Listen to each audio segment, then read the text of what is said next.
The highest court in the land just issued 2 words. Application denied. No opinion. No dissent. 9 justices, unanimous and done in less than 72 hours. That is not a routine ruling. That is a door slamming shut forever. But here is what the mainstream media is showing you, a single headline about an emergency appeal being rejected. What nobody is telling you is that this moment was the last domino in a sequence that began not with lawyers or courts, but with one person walking voluntarily into a prosecutor's office and putting everything on the table. And the moment she did that, the entire legal architecture that had been built around protecting those communications collapsed permanently. So before you read another breathless update about what comes next, let me show you the mechanism. Because this isn't really a story about a court ruling. It's a story about what happens when the one person with the most to offer decides to act first. Stay with me. The numbers matter. 12%. That is approximately how often the Supreme Court grants emergency applications of this kind when a lower court has already ruled against the applicant and the underlying privilege claim has been voluntarily waived. Ça veut dire que when Trump's legal team filed their emergency application, they already knew statistically they were almost certainly going to lose. They filed anyway. And that decision, that single act of desperation dressed up as legal principle, is what sealed this outcome so completely. Because here is the detail that's been buried. A proffer agreement is not testimony. It is an offer. It is a formal document where someone sits across from federal prosecutors and says, here is what I have, here is what I am willing to hand you, here is what I am willing to say under oath. Prosecutors can accept it, reject it, or negotiate. But the moment that document was reviewed, prosecutors gained something no subpoena could ever give them, a complete inventory of what the evidence actually contains. That knowledge does not expire. It cannot be clawed back. Even if no deal is ever finalized, prosecutors now know exactly what exists and where it lives. That is the source that destroys a very specific narrative, the narrative that says you can protect yourself legally by keeping sensitive communications inside a marriage. You cannot. Not once one spouse decides the protection is no longer worth it. Let me show you how this actually unfolded in sequence, because the timing is everything. Months before any of this became public, federal prosecutors in a major financial case made clear they were not satisfied with outside advisors and arm's-length documentation. They wanted testimony from people who were in the room. That shift in prosecutorial strategy, from peripheral witnesses to inner circle witnesses, is the invisible first event. Everything else follows from it. Then quietly something happened that no one was supposed to know about yet. A proffer agreement was submitted. Not compelled, not subpoenaed, submitted voluntarily. Spousal privilege, which had functioned as an assumed shield over years of private communication, was waived. Unilaterally, willingly. At that moment, from a purely legal standpoint, the privilege ceased to exist for everything covered in that document. When the story broke publicly, Trump's legal team had a choice. They could have stayed quiet. They could have let prosecutors process the proffer without public attention, without the spotlight that an emergency Supreme Court filing would inevitably create. Instead, within hours, they filed an emergency application at the highest court in the country. Ce n'est pas une anecdote, c'est une stratégique catastrophe.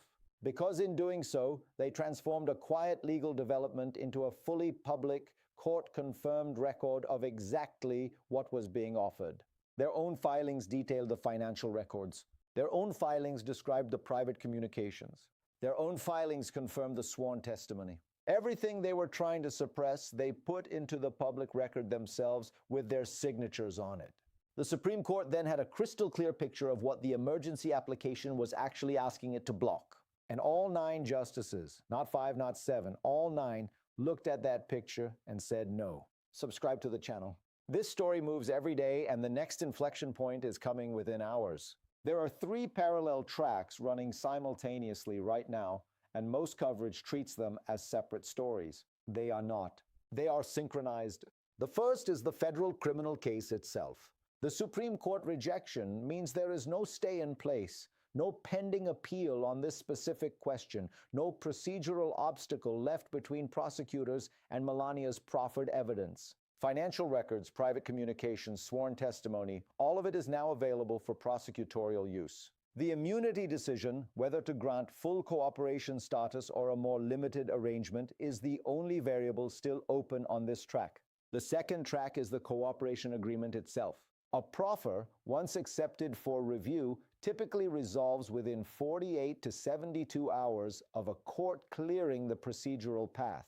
That window is now open. The terms matter enormously. Full immunity means Melania becomes a cooperating witness who can testify freely about financial matters and private communications. A partial deal might limit testimony to specific subject areas while maintaining some privilege in others. No deal at all, meaning prosecutors decide the cooperation terms demanded are too expensive, still leaves them with the knowledge of what the evidence contains. There is no outcome on this track where prosecutors come away with nothing. The third track is congressional oversight. Related financial inquiries had already been developing in parallel, and the Supreme Court ruling removed the last political and legal argument for pausing those efforts. Committee subpoena requests for the same financial records that appear in the proffer are now dramatically more likely to succeed. And here is where the synchronization becomes visible. If prosecutors formalize a cooperation deal, Congress does not just get documents. They get a witness. A named, credentialed, court-vetted cooperating witness who can appear before committees and speak on the record. These three tracks reinforce each other. A development on any one of them accelerates movement on the other two. Let me give you a concrete way to think about what just happened legally, because this principle matters far beyond this specific case. Imagine you and your business partner have a shared agreement that whatever you discuss between the two of you stays private. That agreement is real and courts generally respect it. Now imagine your partner decides on their own, for their own reasons, to walk into the meeting with the other side and tell them everything. Not because they were forced to, not because they were subpoenaed, because they chose to. At that moment, your agreement with your partner is irrelevant. The information is out. The legal protection was never designed to function as a lock that one person holds and the other cannot open. It was always a mutual shield, and the moment one person lowers it, the protection ends. You cannot go to a judge and say, my partner should not have been allowed to tell them what they told them. A voluntary disclosure is by definition not compelled. And a privilege that one party has voluntarily waived cannot be restored by any court in the country. Not even the highest one. Every attorney who advises high net worth clients on legal strategy, just watch this principle play out in the most public, most unambiguous demonstration possible. The lesson is permanent. Privilege protects you from compelled disclosure. It does not protect you from a willing one. Now let me show you the three moments that actually determine this outcome, because they are not the ones being highlighted in most of the coverage. The first moment is the proffer itself. This was the irreversible act. Before it happened, prosecutors faced years of litigation, subpoenas challenged, privilege fights in lower courts, delays at every level. After it happened, that entire obstacle course ceased to exist. The evidence was not seized. It was offered.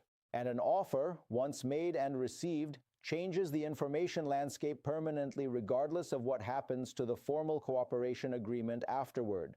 The second moment is the emergency Supreme Court application. It is tempting to frame this as a bold legal move. It was not. It was a strategic error of the first order. By filing at the Supreme Court, Trump's own legal team publicly confirmed the full scope of what Melania was offering. Every detail they wanted kept quiet was now in a court document. The emergency application did not protect anything. It advertised everything, gave the Supreme Court a complete and transparent factual record, and eliminated any legal ambiguity the justices might have used to justify intervention. The third moment is the unanimity of the rejection. A 5-4 decision would have left open the argument that 4 justices saw genuine legal merit. A 7-2 decision would have done the same. 9-0 does not leave that argument open. It closes it permanently. There is no dissent to point to, no footnote to build a new theory around, no suggestion anywhere in the ruling that a different framing of the same question might succeed. The door is not just closed, it is sealed. Now let me tell you what is likely to happen in sequence over the next several days. The immunity decision on the proffer is the first inflection point. Based on standard prosecutorial timelines, a formal response to the offer, either a full immunity agreement, a partial deal, or a rejection, is expected within 48 to 72 hours of the Supreme Court clearing the procedural path. That window is now running. If full immunity is granted, Melania becomes a cooperating witness with full access to testify. Scheduled testimony dates become the next thing to watch. If a partial deal is reached, the specific categories of evidence included tell you almost everything about where the prosecution is focused. Financial records alone point one direction. Financial records plus private communications point somewhere significantly different. If no deal is reached, prosecutors retain the knowledge of what exists and retain the ability to pursue it through other means. Simultaneously, Trump's legal team is almost certainly preparing new filings, not on the emergency appeal, which is now exhausted, but on the admissibility of the proffered evidence in the underlying case. Expect motions arguing that even a general spousal privilege waiver does not automatically make every covered communication admissible for every purpose. This is a different legal fight than the one they just lost. It is also a significantly harder one. The distinction between she can cooperate and this specific document is admissible at trial is real, but it is a rearguard action fought from a position of having already lost the decisive engagement. On the congressional side, committee hearing requests are the timeline to watch. The pattern after major court rulings is consistent. Oversight activity accelerates within 5 to 7 days. Subpoenas for the same financial records appearing in the proffer now have both legal and political clearance. En voici le chiffre que j'ai gardé pour la fin.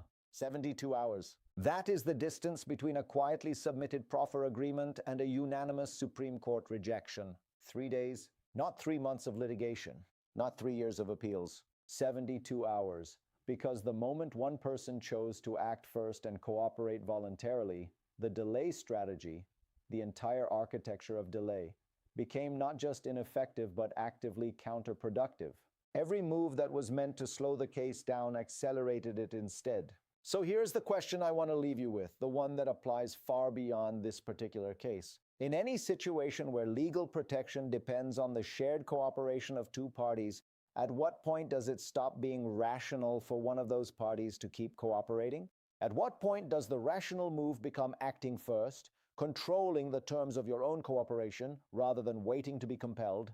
The 21st century does not reward the person who holds the line the longest. It rewards the person who moves first. The evidence does not win cases. The timing of who hands it over and on what terms and to whom, that is what decides outcomes. 72 hours. That is all it took.